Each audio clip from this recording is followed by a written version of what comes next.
నమస్కారం గురువుగారు. నా పేరు జాషువా. నేను అమర్జీవి పొట్టి శ్రీరాముల ఉన్నత పాఠశాలలో 10వ తరగతి చదువుతున్నాను. గురువుగారు, కాలంతో పోటీ పడుతూ ముందుకు పరిగెడుతున్న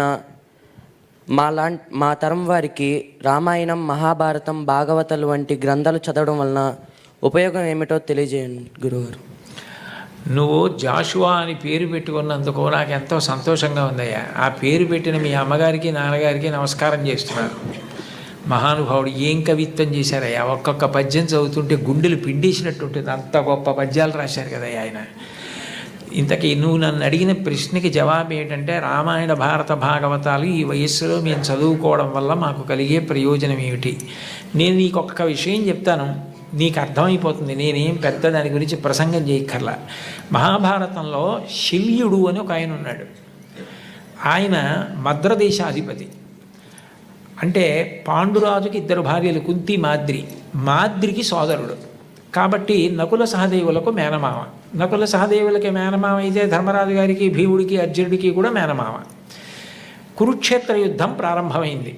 తన మేనల్లుళ్ళు కాబట్టి వాళ్ళ పక్షాన యుద్ధం చేద్దామని శల్యుడు మహావీరుడు బయలుదేరి వస్తున్నాడు మద్రదేశం నుంచి.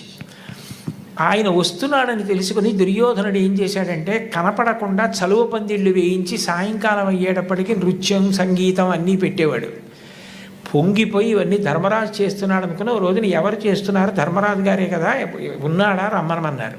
అప్పటి వరకు కనపడకుండా దాక్కున్న దుర్యోధనుడు ఎదురుగుండా వచ్చి, మీరు మహానుభావుడు, మీరు వస్తుంటే మా పక్షాన యుద్ధం చేయాలా, మీకు ఇవన్నీ నేనే ఏర్పాటు చేశానన్నాడు. పొగిడేటప్పటికి పొంగిపోయాడు శల్యుడు. నీకేం కావాలి చెప్పు, చేసి పెడతానన్నాడు. మీరు మా పక్షాన యుద్ధం చేయండి అన్నాడు. తప్పకుండా చేస్తానన్నాడు. దేనికి బయలుదేరాడు? పాండవుల పక్షాన యుద్ధం చేయడానికి బయలుదేరాడు. పొగిడి 4 సత్కారాలు చేసేటప్పటికీ అది వదిలేశాడు. కౌరవుల పక్షాన యుద్ధం చేయడానికి వెళ్ళాడు. పోనీ వెళ్ళిన వాడు ఏం చేయాలి? దుర్యోధనుడితో వెళ్ళిపోవాలి. తగుదునమ్మా అని ధర్మరాజు గారి దగ్గరికి వెళ్ళాడు. ఆయనకి తెలిసిన విద్య ఈయనకి తెలీదా? ఈయన కూడా పొగిడాడు. పొగిడి ఆయన్నో కుర్చీ వేసి కూర్చోబెట్టి తన కింద కూర్చొని నహుషోపాఖ్యానం చెప్పమన్నాడు. అంటే ధర్మరాజు గారంతటి వాడు కింద కూర్చుని వింటున్నాడు, నేను చెప్తున్నాను కదా అని నహుషోపాఖ్యానం చెప్పి పొంగిపోయి, ధర్మరాజా నీకేం కావాలి చెప్పన్నాడు. మళ్ళీ పొగడ్తగలిగిపోయాడు. ధర్మరాజు గారు అన్నాడు, మీరు ఎటు అక్కడ మాట ఇచ్చారు కదా, అక్కడే యుద్ధం చేయండి. మా పక్షాన కృష్ణుడు అర్జునుడికి సారథ్యం చేస్తాడు.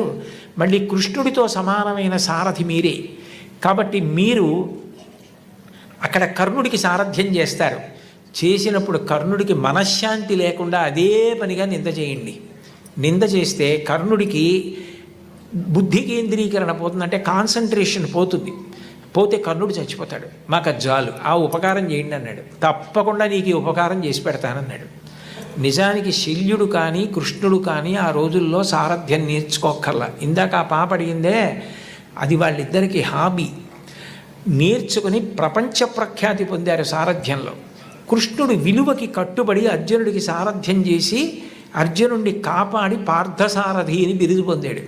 శల్యుడు కర్ణుడికి సారథ్యం చేసి ధర్మరాజుకి మాట ఇచ్చానని అదే పనిగా కర్ణుడిని విమర్శించి నింద చేసి కర్ణుడు చచ్చిపోవడానికి కారణమై, చచ్చిపోయిన తర్వాత కాళీరథం పట్టుకుని దుర్యోధనుడి దగ్గరికి వెళ్ళి, పాపం కర్ణుడు గొప్పవాడే కానీ చచ్చిపోయాడు అన్నాడు.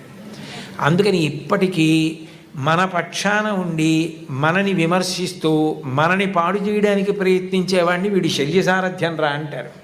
దేనికి పనికొచ్చింది శల్యుడి విద్య?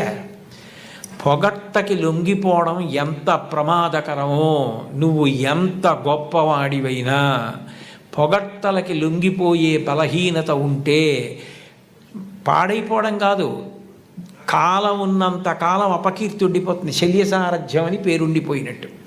కాబట్టి నేను వృద్ధిలోకి రావడమే కాదు, పొగట్టలకి లొంగకూడదు.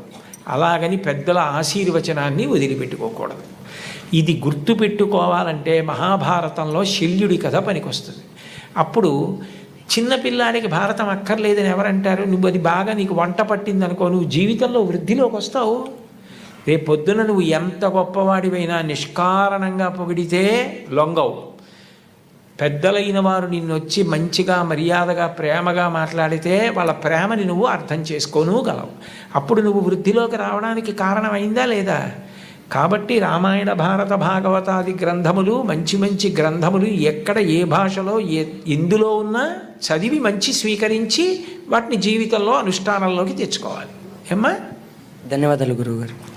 ధన్యవాదాలమ్మా. పుస్తకాలు